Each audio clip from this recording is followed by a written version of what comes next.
Would you like to know the best way to open a bottle of wine? I get asked this often. You know, with all of the options out there, it can be a little confusing. You've got the rabbit, or the gas that'll just pull it out for you, or the more traditional waiter's corkscrew, which is what I prefer. The waiter's corkscrew is easier to use than you might think. And this one in particular is a 2-stage, so it's actually much easier for women to open a bottle of wine. So let me demonstrate. First, you're going to take out the knife here, and it is very sharp, so be careful. On the bottle, you can see there are 2 ridges. There's a top ridge and a bottom ridge. And if this is your first time opening with a waiter's corkscrew, I would encourage you to use the top ridge because it's easier.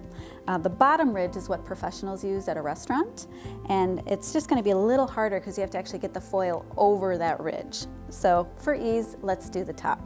So again, you're going to cut towards you, and it's okay if you need to grab the bottle. Again, you're not getting paid to do this at a restaurant, so you're allowed to make it easy on yourself. So we're gonna have a nice clean cut with some pressure.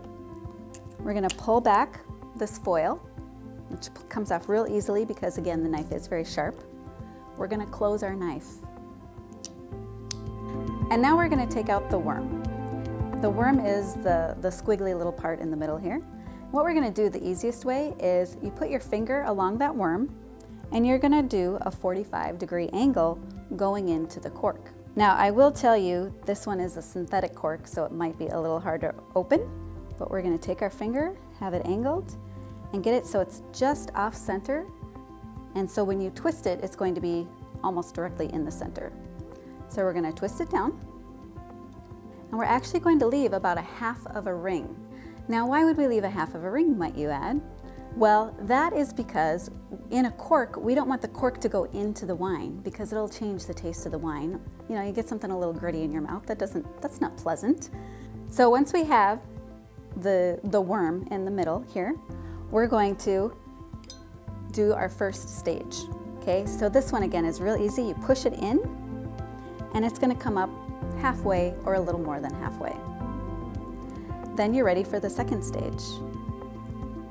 And this again is going to be very easy. The 2 stages make it so it pops right out. And now you're ready to pour and enjoy the wine. Now let me give you a tip about pouring wine.